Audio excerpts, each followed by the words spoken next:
Hey guys, वैसे ये video shorts में डालने वाला था बट लॉन्ग में डालनी पड़ रही है क्योंकि एक साथ ही बहुत सारे क्वेश्चंस बता देता हूँ। देखो, भूकंप से जितना भी क्वेश्चन आए हैं वो आप इस पेज का एक बार स्क्रीनशॉट ले लीजिए, ठीक है, और पढ़ लीजिए खुद से।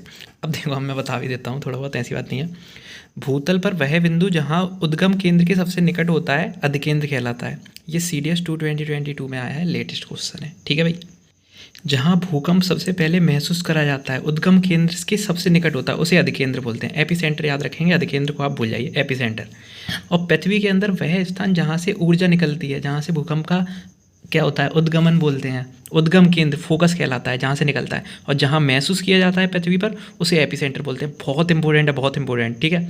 एक तो ये हो गया, ये लाइट की वजह से ऐसी किरणें आ रही हैं, आपको पता होना चाहिए, ठीक है। एक सेकंड क्वेश्चन जो CDS में ही पूछा गया था, सबसे पहले आपको ये भी पता होना चाहिए, सभी भूकंप स्थल मंडल में ही आते हैं। भूकंप मापी यंत्र जो है, सीस्मोग्राफी, ये सब जगह आ जाता है, इंग्लिश विंग्लिश सब में।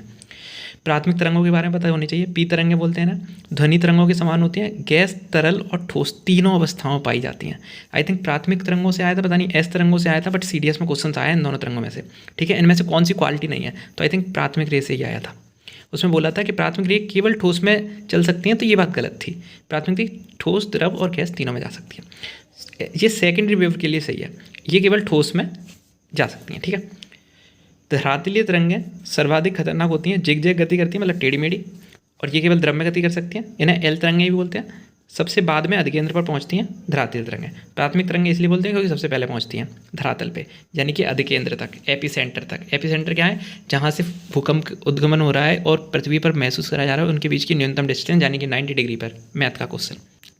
उसके बाद में ये सब आप पढ़ना चाहें तो पढ़ सकते हैं। ऐसा क्षेत्र जहाँ कोई भी भूकंपीय तरंगें अभिलेखित नहीं होती, शैडो जोन कहलाता है, भूकंपीय क्षेत्र, छाया क्षेत्र कहा जाता है। ये तो हो गया। अब देखो, कृषि से बताता हूँ आपको क्वेश्चन, ठीक है। आपसे क्वेश्चन पूछा गया था, अरेबिका, रोबस्टा और लिब्रेका ये किसके नाम है, तो ये कॉफ़ी के नाम है। तो अब आप बोलोगे, ये देखो CDS 2 2021 में आया, मेरे को लिखा भी रखा है, ये आपको भी पता होने चाहिए, ठीक है। चाय एक रोपड़ कृषि है, कॉफ़ी भी एक रोपड़ कृषि है, कर्नाटक में बोले जाते हैं, ठीक है। अरेबिका जो है भारत में सर्वाधिक पाई जाती है। कॉफ़ी के बागानों को फेजेंडा बोलते हैं। क्वेश्चन CDS में कैसा आया ना, आपको पता भी नहीं चलेगा। आप इसका भी स्क्रीनशॉट जरूर ले लें और एक बार जरूर पढ़ लें, ठीक है। मैं ऐसे कर देता हूँ, धन्यवाद। एक और क्वेश्चन जी आपको दिख रहा होगा यहाँ पे, आपसे बोला गया था कि झूमिंग और मिल्पा जो है, झूमिंग, मिल्पा और लदांग पूछा गया था, I think. Jhuming, milpa, ladang तीनों एक ही चीज़ है। इन्हें निर्वाह कृषि के अंतर्गत आती हैं। उत्तर पूर्वी राज्यों में झूमिंग कृषि बोलते हैं, मध्य अमेरिका और मैक्सिको में मिल्पा के बोलते हैं, मलेशिया एवं इंडोनेशिया में लदांग बोलते हैं। आपसे क्वेश्चन ये पूछा गया था, मिल्पा और झूमिंग, लदांग दो बोले गए थे, इनमें से मैं भूल रहा हूँ कौन कौन से। मिल्पा और लदांग पूछा गया था, आई थिंक। ये कौन सी कृषि के रूप हैं, तो निर्वाह कृषि के, ठीक है। तो आप बोलेंगे केवल इतना पढ़ा दिया तो आगे भी, तो मैंने ये आपसे बोल दिया, स्क्रीनशॉट लेके चुपचाप पढ़ लीजिए, काम हो जाएगा। और इसका स्क्रीनशॉट भी ले सकते हैं। धन्यवाद। वीडियो पसंद आई तो वीडियो को लाइक करें और चैनल को सब्सक्राइब कर लें। थैंक यू, ठीक है।